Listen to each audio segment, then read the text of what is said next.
Guys, Ritu दी channel में आप सभी का स्वागत है। मैंने निकी के परिवार को अपने घर भेज दिया, लेकिन मेरी बहन ने मुझसे कहा कि मेरा परिवार मेरी बात सुनने को तैयार नहीं है। निकी एक अच्छा लड़का था। उसके माता पिता मुझसे शादी करने के लिए तैयार थे, लेकिन मेरे परिवार ने केवल पैसे देखे। उन्होंने मेरी एक नहीं सुनी और मेरी शादी आकाश के साथ खत्म हो गई। उसके पास पैसे भी थे, लेकिन मुझे इस बात का अफसोस था कि मेरी शादी निकी से नहीं हुई थी। मुझे स्वर्ग के घर में अच्छी तरह से रखा गया था। पहली रात वह मेरे पास आया और मुझे सोने के लिए भेजा।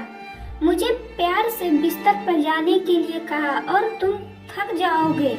अगले दिन मेरे पति ने मुझसे कहा कि हम 5 दिन के लिए सिंगापुर जा रहे हैं, जिसका टिकट भी बुक था। हम शादी समारोह के बाद सिंगापुर घूमने गए थे। मुझे लगा कि मैंने आकाश से शादी करके कुछ गलत नहीं किया है। जब मैं वहां गया और ताजा बाहर आया तो आकाश ने मुझे रात के खाने के लिए जाने के लिए कहा। जब हम नीचे भोज के लिए पहुंचे तो मेरी बहन और मेरा साला हमारा इंतजार कर रहे थे। वे हमारी तरह सिंगापुर आए। मुझे अपने देवर को देखकर दुख हुआ और अपनी बहन के लिए खेद हुआ, लेकिन वह भी बदल गया था। जब आकाश और मैं पूरे दिन वापस में आए तो हमारा पूरा कमरा गुलाबों से सजाया गया था। हम एक जोड़े थे, इसलिए हमारे लिए यह पहले से ही व्यवस्थित था। हम शाम को कमरे में गए और जब हम कपड़े बदल रहे थे तो आकाश ने कमरे की लाइट बंद कर दी। तो बंद रोशनी में भी बहुत धीमी रोशनी कमरे को रोशन कर रही थी। आकाश ने मेरी आंखों पर पट्टी बांधी और हम साथ में मस्ती कर रहे थे। हम अब बिस्तर पर थे। 1 घंटे बाद जब मैंने अपनी आंखों पर पट्टी बांधी तो वह बिस्तर में आसमान नहीं बल्कि मेरे जीजा थे। मेरा सामान लूट लिया गया। मेरी पहली रात मेरे जीजा ने मनाई थी। आकाश मेरी बहन के साथ था।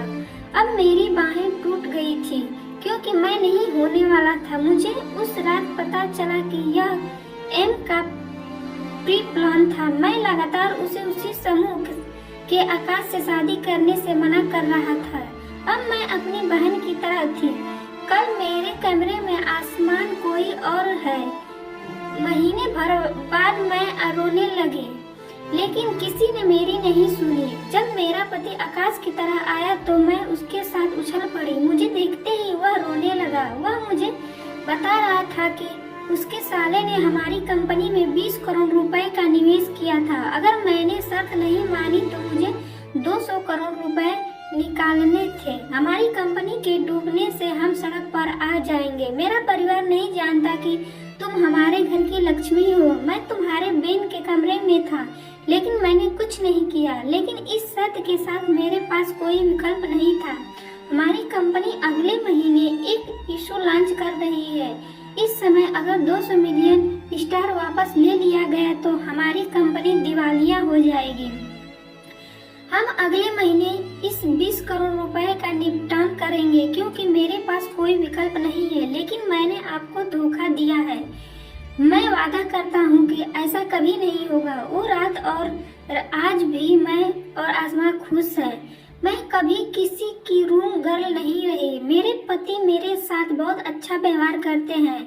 मैं अब माँ बनने जा रही हूँ। मेरे बहनों ने बाद में कई प्रयास किए, लेकिन आकाश ने उसे स्पष्ट नहीं किया और सीधे पुलिस में शिकायत दर्ज कराने की धमकी दी। मेरे पति ने उस दिन कैमरा ऑन किया और देवर ने मुझे उस दिन से कभी अपने सामने नहीं देखा जब से वह कैमरे पर थे, क्योंकि वह यह भी जानता है कि बाजार में उसकी प्रतिष्ठा धूमिल हो जाएगी। भले ही मैं निखिल से शादी न करूं, यह गारंटी है कि मुझे अपनी पहली रात के बाद ऐसा जीवन कभी नहीं मिलेगा। मेरी बहन मेरे साथ बुरा करना चाहती थी, लेकिन भगवान ने मेरे लिए अच्छी चीजें लिखी, इसीलिए मेरे साथ अच्छी चीजें हुई। मेरे पति मेरे साथ बहुत अच्छा व्यवहार करते हैं। मैं अब माँ बनने जा रही हूँ। मेरे बहनोई ने बाद में कई प्रयास किए, लेकिन आकाश ने इसे स्पष्ट नहीं किया। दोस्तों, वीडियो पसंद आए तो वीडियो को लाइक, चैनल को सब्सक्राइब जरूर करें।